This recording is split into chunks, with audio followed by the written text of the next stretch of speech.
What's up? We're the Bouncing Souls, and you're watching Tribal Area. Hey, where have you gone? You used to be the one we looked up to. It seemed like nothing could break you down. How high was the price? Was it worth it?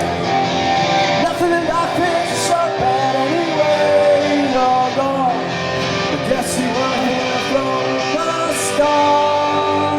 In the end, it's all a question of heart. Hey, where have you gone? You used to be the one that we looked up to. It seemed like nothing could break you down. How high was the price? Was it worth it? Nothing in life is so bad anyway. You're gone. Guess you weren't here from the start.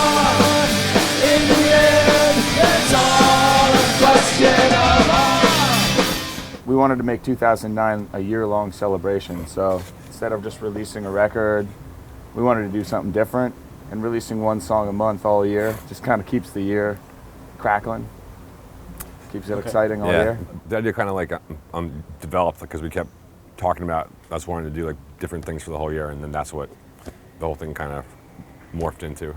I'm working actively on that book. Okay. We've had like more than a dozen people that have written soliloquies for the book that's going to be included in there. We have like an art director. We have an editor. Our editor is actually Trip from The Unseen. He's a good writer, and so he's our editor. And it's just a lot of things to compile. So it's a giant job. It's been going on all year, but it's going to be a really special book. Like, I'll start sending the word out through our site on the progress of the book once it gets closer to being finished.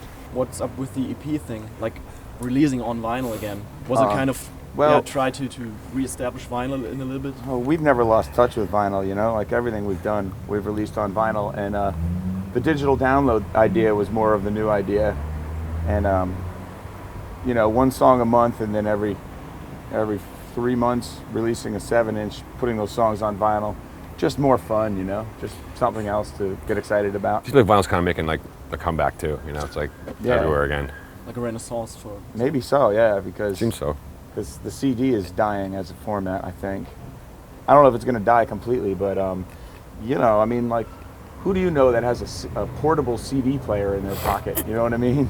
Like, MP3 players have killed CDs, at least outside of the home, I think, you know?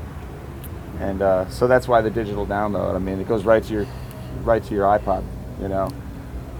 It's just, I don't know, that works that way, but vinyl is like a fun three-dimensional thing that you can hold and, you know, have at your house and look at like a piece of art, you know? And I think that's still important.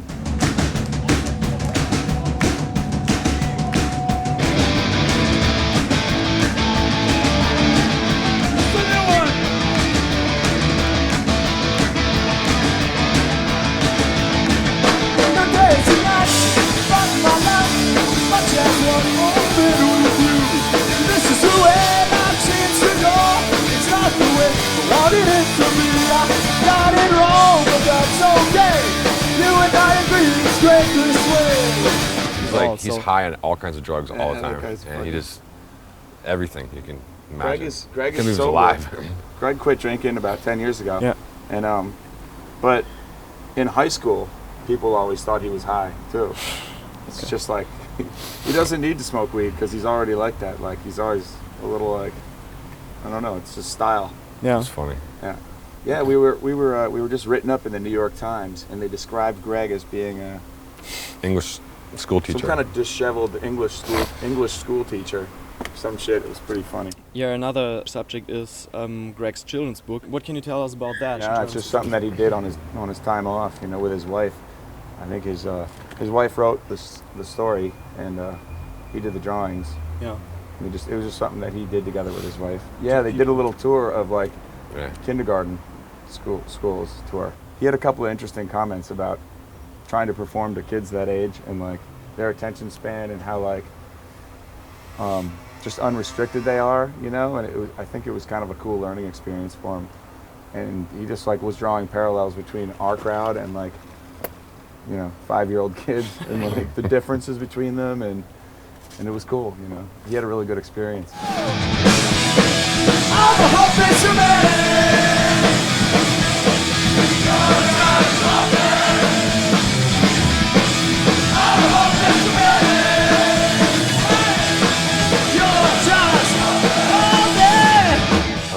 Recording other bands and stuff. That's what I've been doing on the side. Are there any known examples of bands that you recorded? Me and Bryan produced the Love Ones record, and Build and Burn. Yeah. I'm actually doing Yeah.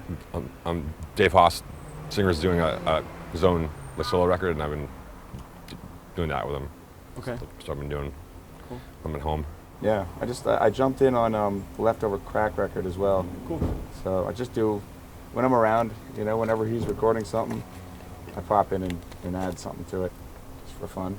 And Pete and I also have a side project band called the Roadside Prophets. Okay. And that's it's me and Pete, and it's have you heard of that band, the Hold Steady? Not yet. No. You got to check out the Hold Steady from New York.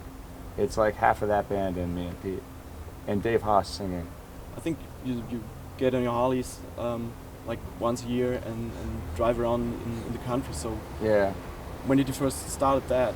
It sounds pretty cool. After the True Believers tour in 2002, I had saved enough money.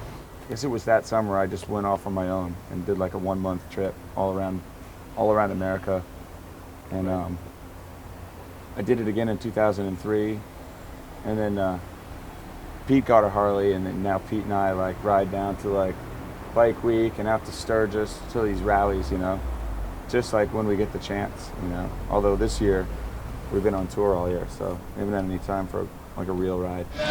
Some say let them let down. I wonder why they still hang around. Wonder where all these good things can be. We are somehow found them in me. We're gonna play around what they say. We're gonna play around what they say. We're gonna play around what they say. We're gonna play around what they say. It's got that vibe to it, you know. It's one of those kind of weird, busted down but magical kind of places, you know. Yeah, like there's some truth to it. I think like it worked. We wrote the Gold record there in Asbury Park, and since then, and like all like these last songs we did there. yeah, you know? like, since then we've like Pete and I live there now. Like we live in Bradley Beach, which is 2 beaches away, but there's a cool energy to the area, and so it's definitely like a inspiration. It's the history of the area.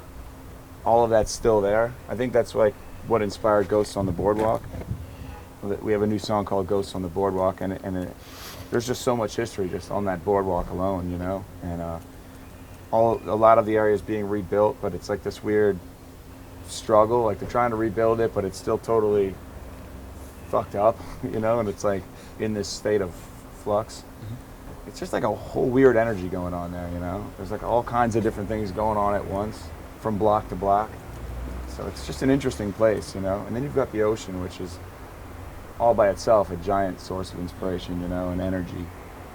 It's a great place to be. I think people from New York just always kind of made fun of people in Jersey. Like I don't know where it came from. It was just one of those. Like it doesn't mean anything. It's just people just kind of like, oh, you're from Jersey, you know. There's no like rumbles or anything, or Nah, you know what I mean. It's like it's pretty much been good like fun.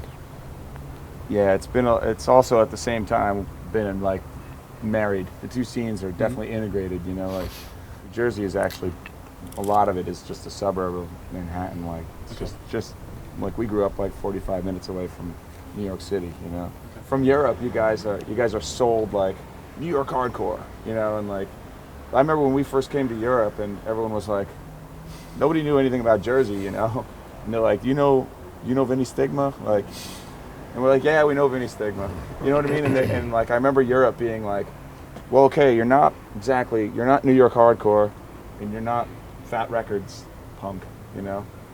And we had a lot of trouble with that, because there was like two big waves, and they were both like, Bouncing Souls didn't fit in either of them, you know?